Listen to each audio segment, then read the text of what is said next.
So thank you all for coming today, and I'd like to introduce my colleague Shanna Stevenson. Thank you, Shanna, and welcome Nicolette. Well, I'm really excited to welcome my colleague Nicolette Romberg. We work together in the Women's History Consortium. The Washington State Historical Society has joined with University of Washington and all the other state-funded colleges and universities, state archives, the state library, the Northwest MAC and Spokane, to bring together women's history materials.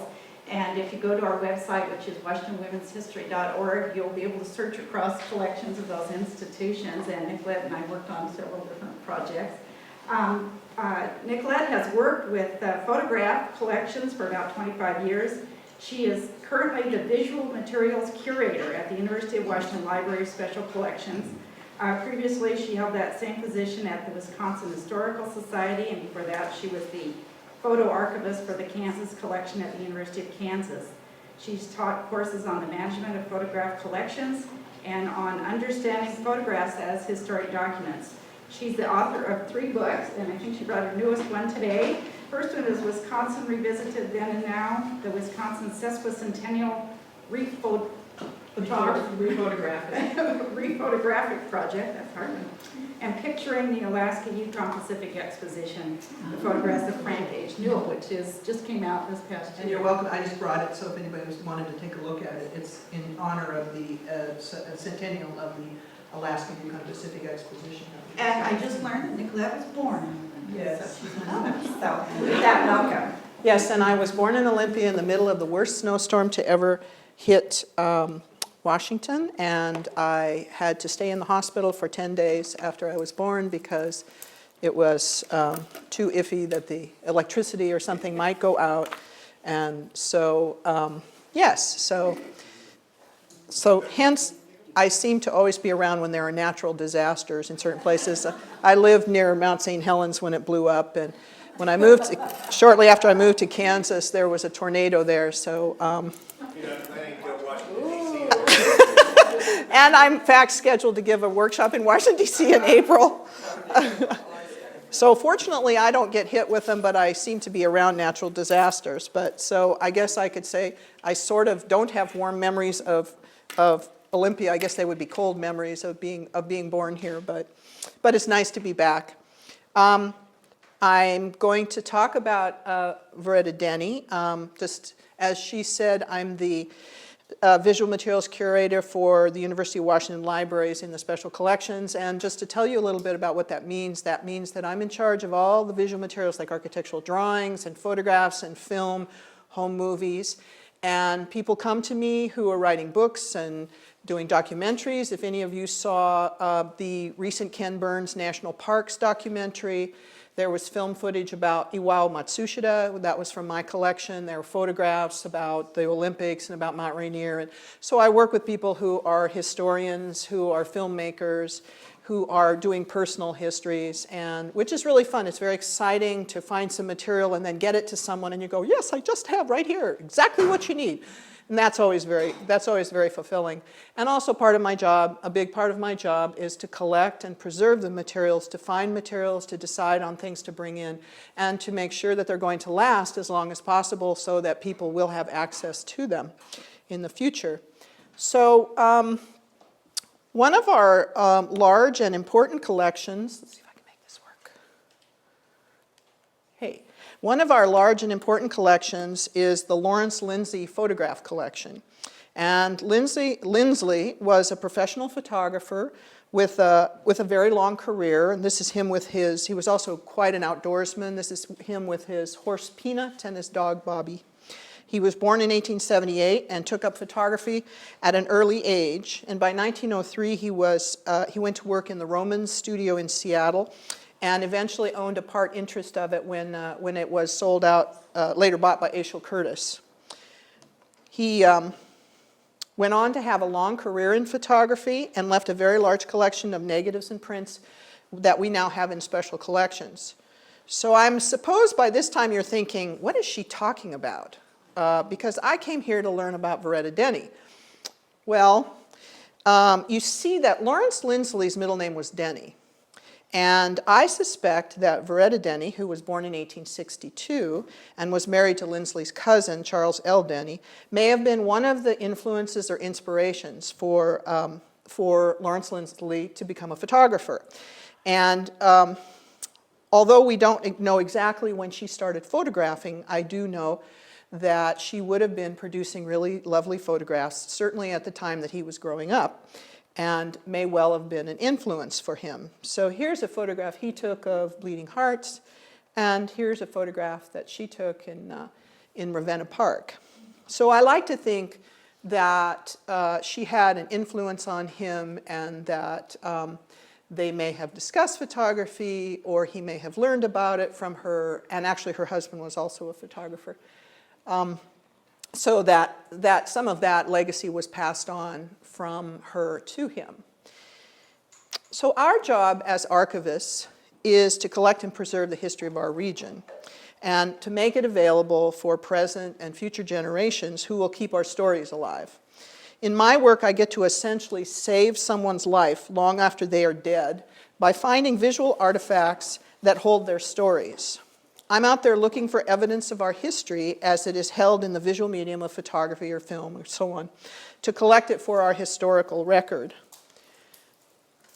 So I'm going to tell you how I discovered Viretta Denny, which is a little more unusual than the normal way that I end up finding a collection or working with a collection.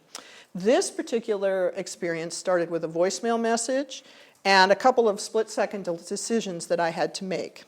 And it's about how history is often a puzzle, and you don't see the picture until you start bringing the pieces together. So Viretta Chambers Denny, who was born in 1862, was one of the, I just learned 10, I had 9 written, but I've been corrected that it's 10 daughters of Andrew Jackson Chambers, who is said to have been a relative of President Andrew Jackson. She grew up on Chambers Prairie, the 700 acres of land owned by her father near Olympia. And thanks to Shauna, I actually was just able to identify this as the home at Chambers Prairie, because Shauna sent me a postcard that actually it's identified on there. So I was very happy to have that so I could confirm and, yes, bring a picture of this. The only identification we had was home 1897. When you see the things in quotes, that's actually what was the identification written on the photo. She attended the Territorial University for the 1879-1880 school year, taking classes in the commercial course, but did not complete her degree. She married Charles Latimer Denny on June 15, 1887 in Olympia, and had 2 children, Andrew Chambers Denny, who's in this picture with Grandpa being Andrew Jackson Chambers, and Horton Herschel Denny. With his partner, Elbert F. Blaine, Charles Denny established the Denny Blaine Land Company in 1899 and bought land to develop several areas in Seattle in the early 20th century, forming the Denny Blaine Lake Park neighborhood. Denny and his partner Blaine were concerned about the preservation of open space when they laid out their subdivisions and included park areas for public use. And both men honored their wives when they platted their subdivision in 1901 by naming parks after them, and we still have a Viretta Park today. Unfortunately, someone told me the biggest claim to fame that Viretta Park has is that it's where Kurt Cobain took his heroin.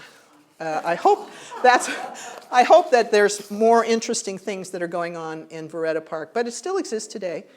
And you can also see that they had a concern in her photographs. You can see her concern and her love for nature. And so it's really fitting that she has a park named after her. Among Viretta Denny's interests were history. She was a historian for the Seattle Historical Society, which is now the Museum of History and Industry, which was established in 1911, and art. She was both a painter and a photographer. By the way, this photograph, I should explain something. Many of these photographs that you're seeing are actually scans from glass plate negatives, and so some of the problems that have now, a little bit of the deterioration from the glass plate negative will be what you see. So this isn't necessarily exactly how a print would have been that she made. So when you see sort of distortions, that's from some deterioration over time. Her interest in nature is clearly reflected in her photographs. And her photographs also show that she had a lovely sense of composition. This one, where the glass plate negative really has deteriorated a bit, I really like this photograph because the photograph is very nicely balanced with the strong curve of the tree and then the delicate branches that are behind the man. And it's a very, very nice composition. And she had a natural sense of composition, I think, that really served her well in her photography. However, before a year and a half ago, I didn't know anything about Viretta Denny. Although I did know about the Dennys and how important they were, and I know about the very important Dennys in our history because that comes up all the time. And I didn't even actually know her name was Viretta. If I had heard of her, I would have heard of her as Mrs. C.L. Denny. So I knew nothing about her. And I didn't know that she was a photographer. And not only did I not know she wasn't a photographer, I didn't know that she was one of the founding members of the Seattle Amateur Photographic Club in 1901. In fact, about the time I discovered Viretta Denny is when I was trying to piece together the story of Frank Knoll, the photographer of the AYP, who was also very difficult to find information about him, and I was engaged in trying to figure out his life because very little had been written about him. And I had no idea that I was going to discover and get involved with the story of another photographer. So not only was Viretta Denny one of the founding members of the Seattle Amateur Photographic Club, but she was one of only 2 women among the 27 founding members of the club. In February 1901, this invitation was sent out to the amateur photographers, Seattle, Washington. You are cordially invited by the undersigned to attend a meeting to be held in the Young Naturalists Hall, Old University grounds, on the first day of March 1901 at 8 p.m.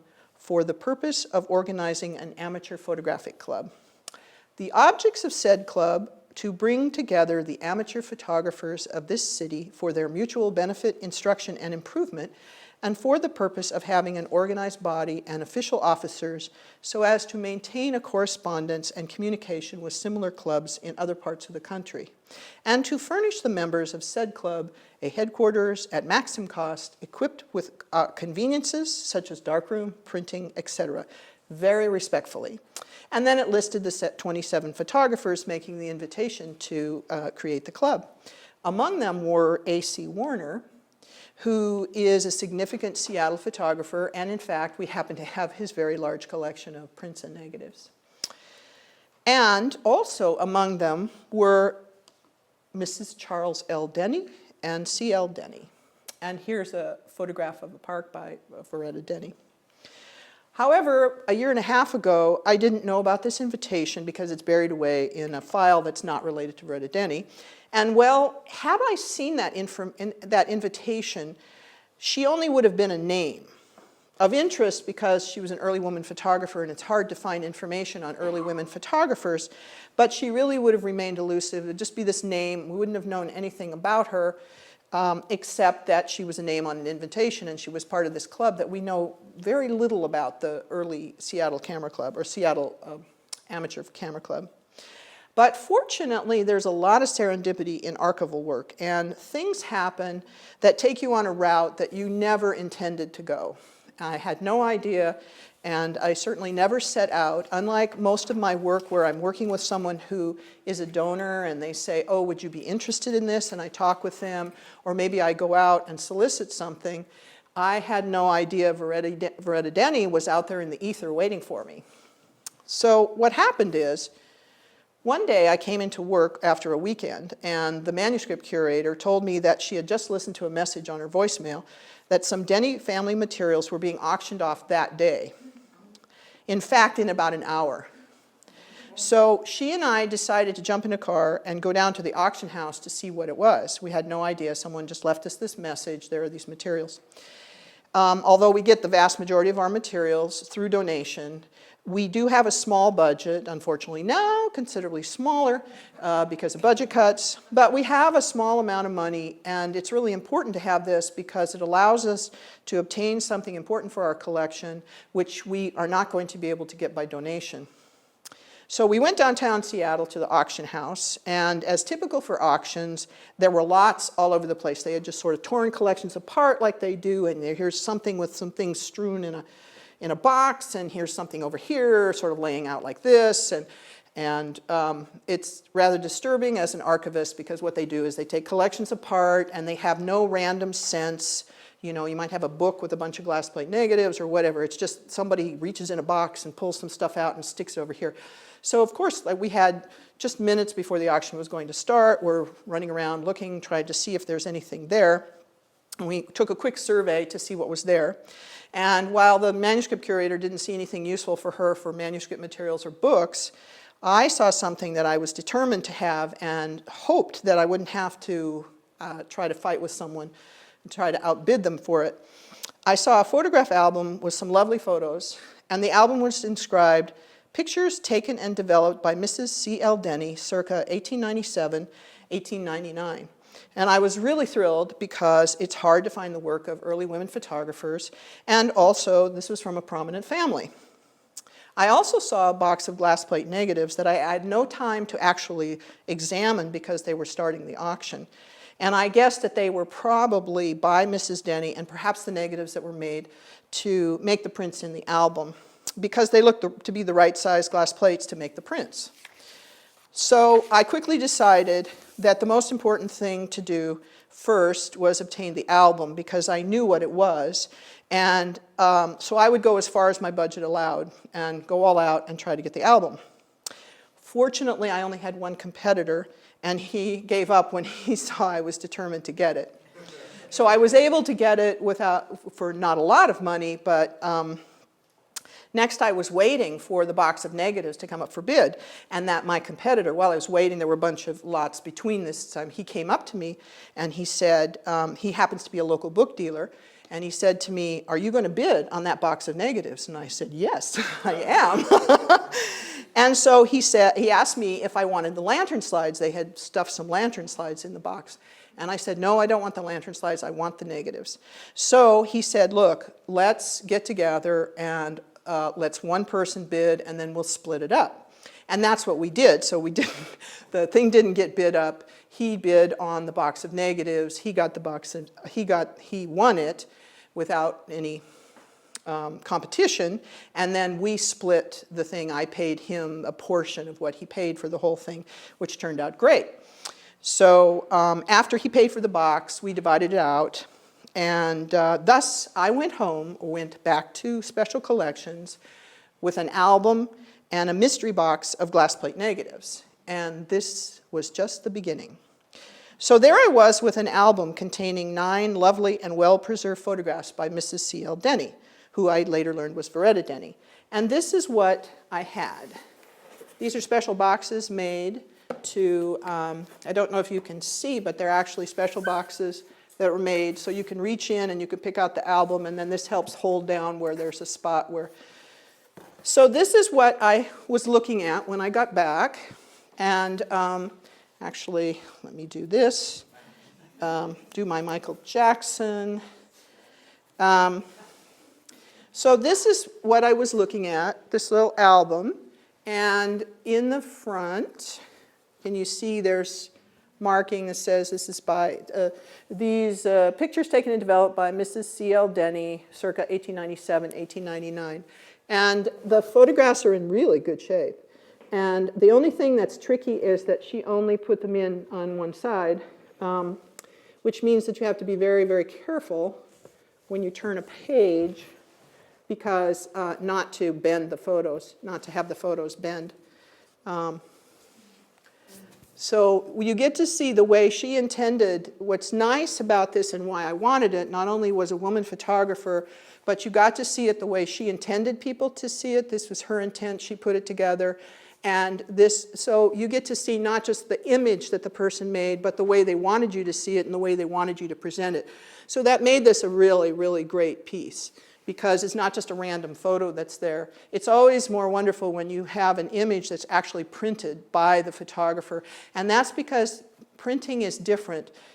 People who don't know much about photography don't realize that actually the way that something is printed changes. So if I'm a photographer, I might print a negative one way, and another person can take the same negative and print it another way. And it has to do with your personal sense of, not composition, but your personal sense of the lightness and the darkness and the way the print should look. So only 2 of the photographs in this album had any identification.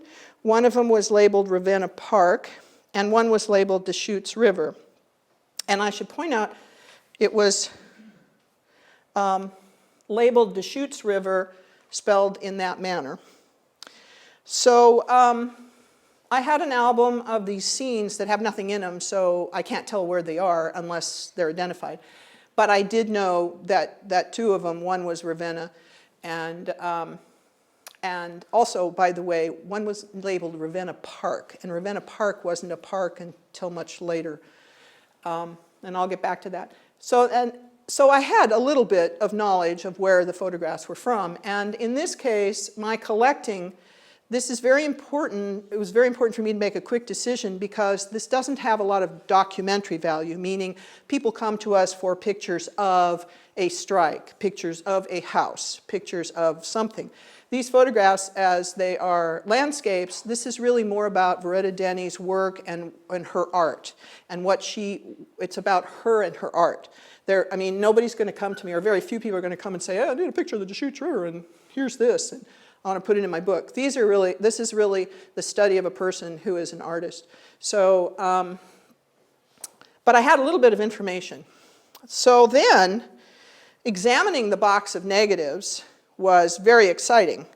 Well, because, okay, had I just spent a whole bunch of money that belongs to the state for some random images, or did my bet pay off? Did years of working with these materials, did I go with my instinct? Was I correct to make a quick decision and say, I'm going for it?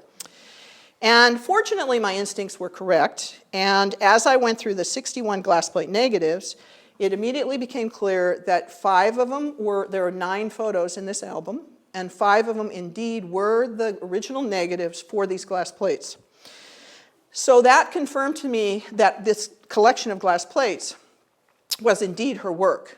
And that meant now I had more of her work, which was very exciting, because all of the negatives except one appeared to be by her. They were in similar negative envelopes, and they were of a similar size, which is 6x9 glass plate negatives. And so these glass plate negatives became an enormously important piece of the collection, because the glass plate negative sleeves had identification on them, which made the collection more valuable. So here, in quotes, you see what some of the information. This is from the album, and now I knew this was Ravenna. Notice it says Ravenna Lake, not Ravenna Park, because it wasn't a park at that time.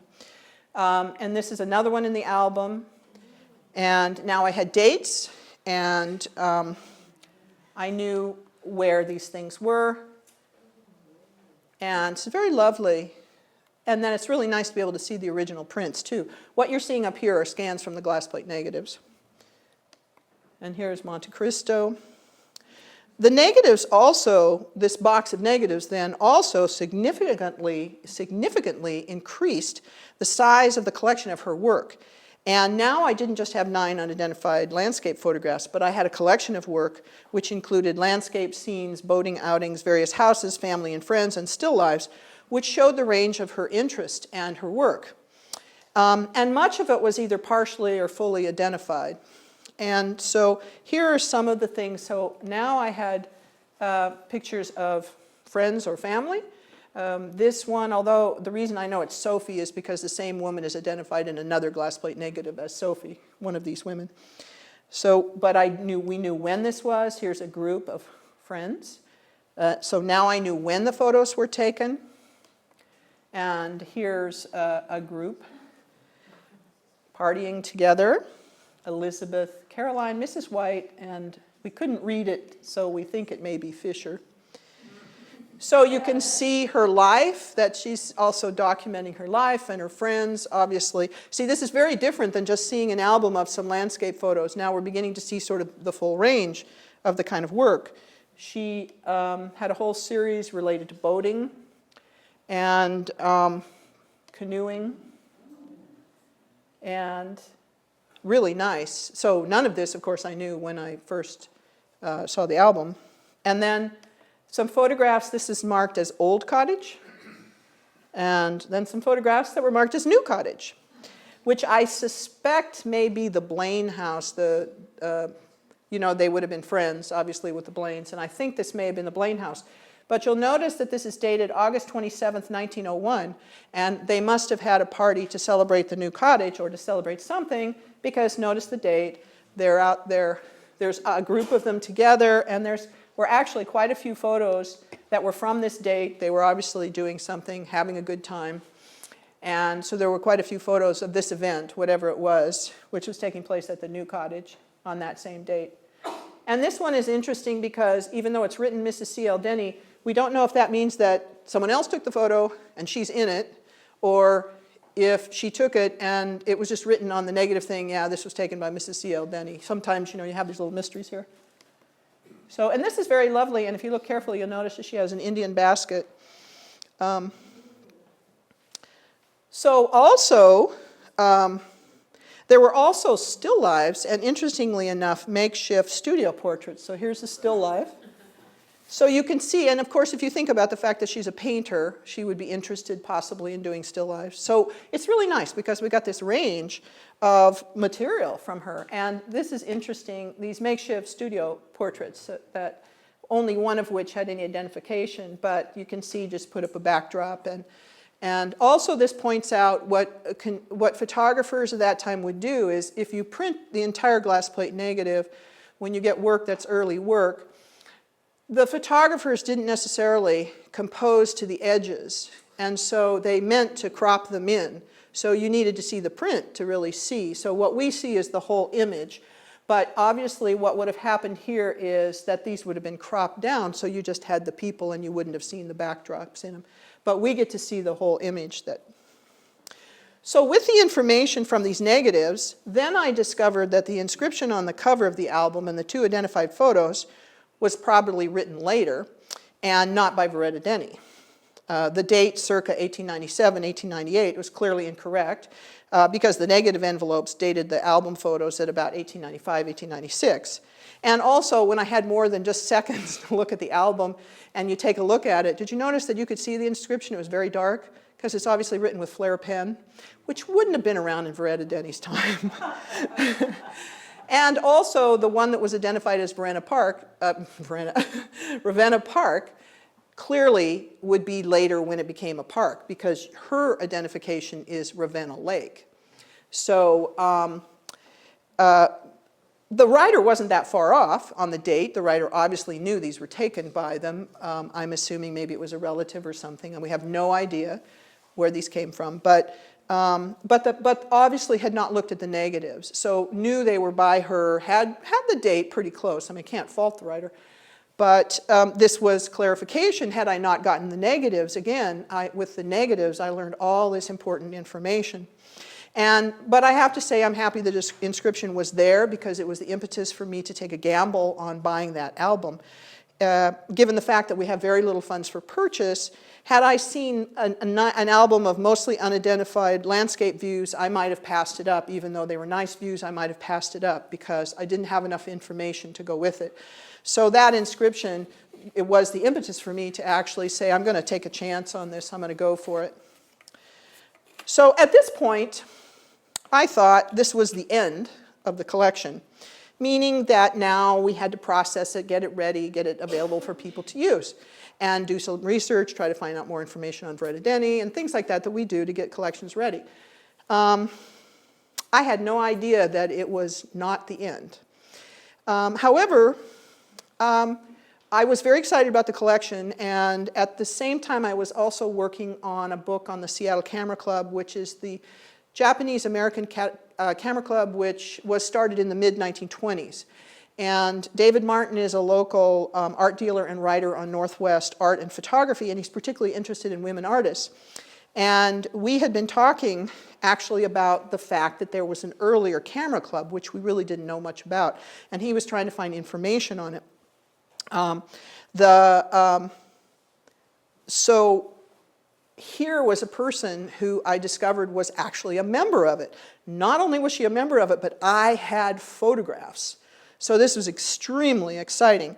And the interesting thing about this is that the Seattle Camera Club, which was mostly Japanese Americans, had a few Caucasian members, one of whom was Ella McBride, who became actually, she exhibited her work all around the world, and she became one of the most exhibited of the pictorialist photographers of the time.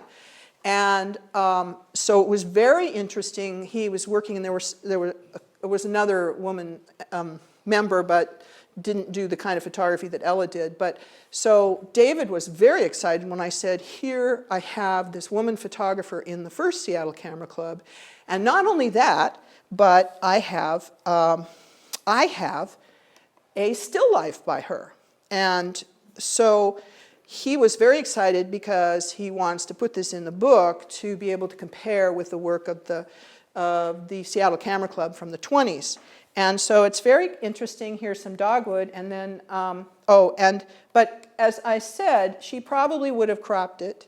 She probably would not have shown the edges. So what I did is I just kind of cropped this so you could see a possible way. I don't know for sure, but I'm giving you sort of a possible way it would look after she made the decision of how she wanted to crop it.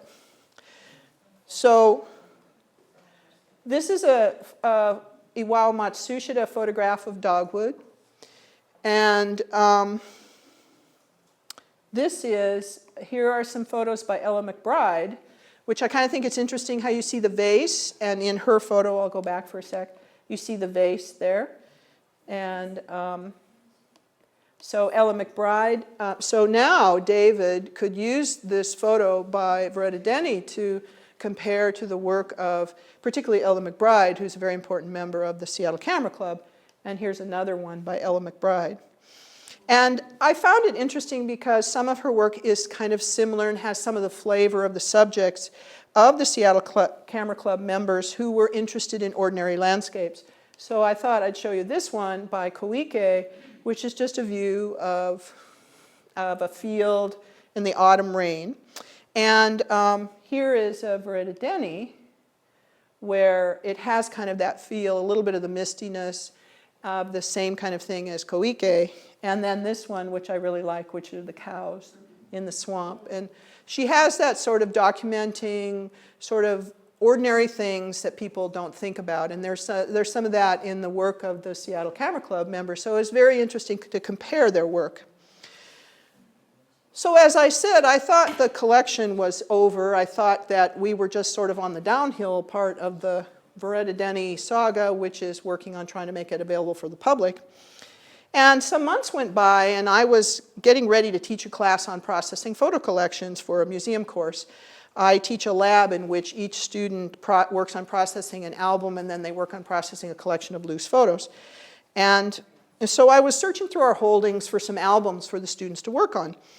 And I pulled up this album that was like really iffy. It had no identification. It just had this handwritten thing, said views from home, and a date inside which said views taken summer '95. There was no indication of who originally owned it. Sometimes we have the donor written in it. There was no donor written in it. There was no indication who made the photographs. It was basically a mystery album that had just been given the name Thurston County Album because a number of the photographs were identified as places in Thurston County. And the album probably came in many years ago, and the information either never was there or was lost. So whatever it is, I had this mystery album. It was like really small. It was, oh. So I was about to put it back because it was just another one of those frustrating mysteries, and it would have been too difficult for my students to work on it because there just wouldn't have been enough there to describe because it was all landscape again and identified, but there just wasn't information about the photographer or what was going on. So I was about to put it back, and I opened it up again. I hadn't really looked at it that closely because the photographs are quite faded. And then I opened it up again and I went, I know this photograph. And I was ecstatic because I knew that photograph. Wow, I mean, look, I know this photograph. Yes, I knew that photograph. So, and you notice that this photograph is handwritten in the album, The Ford, Deschutes River. And whereas in the flare pen in the other album, it was Deschutes River.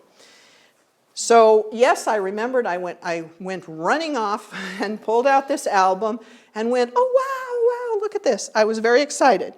And there were a number of ones in this album, which had 12 photos in it, that were the same. And then as I looked through the glass plate negatives, a number of the negatives again matched up with this one.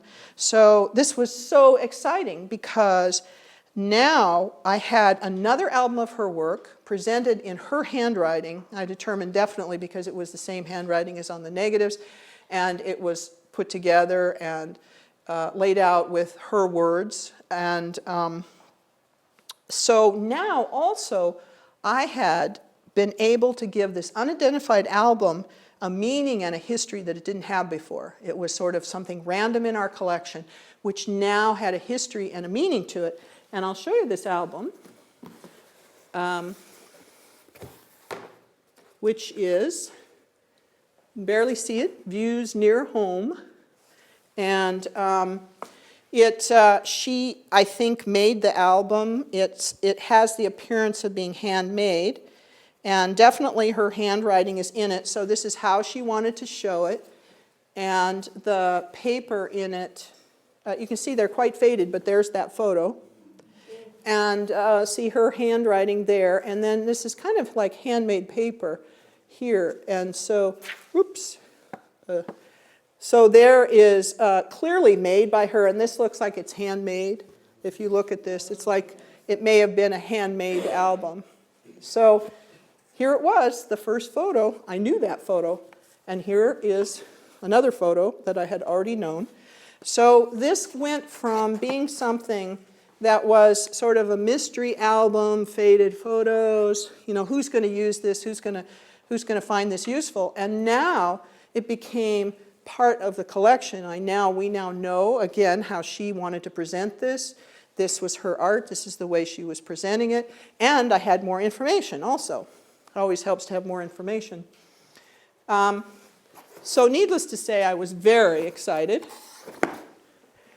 And then had to get to work matching them up, integrating the new information that I had now. I had more information, and here we did definitely things that were made by her hand and shown the way she wanted them to be seen. Well, but I wasn't done with Viretta yet. I thought I had her well in hand. I thought this was it, but she kept growing on me, literally. Because a few months later, I was going through our Seattle subject files. We have an old method that people used to handle photographs is they would just come and they'd tear collections apart and they'd stick them in files, subject file, cars, mayor, street scenes, whatever. And that was very common with the way photos were handled for a very long time. And we have some vestige of these files, these subject files left. And sometimes I go through them and I try to find collections that I need to reunite, pieces from collections that I need to put back together. And so one day I was going through some subject files on Seattle parks. And I happened to look at the subject Seattle Parks, Ravenna Park, when I had another eureka moment. Because there was Ravenna Park again. And I immediately knew these photos, immediately upon looking at them, that it was a photo of Ravenna Park. There it is. It was again, and I had the glass plate negative for it. I knew that. I had seen her photos enough, and I was ecstatic. I went, wow, we have this stuff in our files. And so it had no identification on it as the photographer, no indication who the photographer was. But I, of course, knew for certain that this, in fact, was the image that we already had, and it was by Viretta Denny. So, of course, that sent me off on a search through our files of loose subject files, and wow, did I find more Viretta Denny. And so I found more photos that I either knew or suspected were by her, and I pulled out everything I could find, and I found some new subjects I hadn't had. I didn't have anything from Kinnear Park. And I also found prints for some of the negatives, which we only had the image in negative, and then I found some prints that she did by them. And I also found prints that were cropped versions for which we have the negative, or we might have had a print, but this was a version that was cropped, so you can see how she may have intended it to be printed.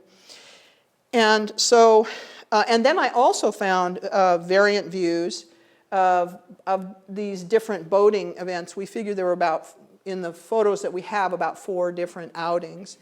And so, whereas I didn't know before that this was Mr. Blaine, Mrs. Thompson, and Miss Penfield, that I found out from the print that was in the file, because that print had their name on it. So again, I had more information. And I also found out that it was at 1030 McGilvra, which we think may have been the Blaine house. Probably they were boating going down from the Blaine house. It might even be that new cottage. We're not sure about that. But so here was this, again, this wealth of prints by her, and again, more information that we didn't know. None of the prints were credited to her, so I don't know how they came to be in there. Very long before my time. I'm sure somebody donated them. Maybe they were donated and somebody knew at the time, but they didn't keep that information. Whatever it was, on the prints, there was nothing that indicated they were by her, so nobody would ever have known that that was her work. So again, it was very exciting because I was getting a richer and richer and richer view of Viretta Denny, and a richer and richer view of her work, how she wanted her work to be, and what her vision was. So this is how I discovered Viretta Denny and was able to preserve her place in Seattle's photographic history. And here's another one, as you can see, that we also found. So even though I don't know who this is, I like to think that it's Viretta Denny looking at me saying, well, yes, I've been here the whole time. You know, you just had to uncover me. And she's one of the many dead people that I know. I know many dead people in my work, and I get to know them intimately, and this has been a wonderful journey to uncover her. And also as a part of this journey, I have to credit that the Women's Consortium gave us some help to work on the finding aid, which is almost ready to go up. Has to go through a bunch of people when it passes me, but is getting close to going up online. And she will be up there. We will have scans of her work up online. You'll be able to see it. But what's very exciting is there was already someone interested in her just at the point that I got the work. I mean, there's already interest in her, and so I was very happy to have somehow brought her back from the dead and to brought her life again, and I think her work is very interesting, and it's really a thrill to have been able to bring her work out from where it was and put the puzzle pieces back together. And now we have a wonderful picture of this person where before there were bits and pieces that were here, there, and everywhere. And now we have this wonderful view of somebody who really was a very good photographer and has left this legacy for us. And I'm really glad to have been able to have preserved this legacy and make it available for people in the future to know about her. Thank you.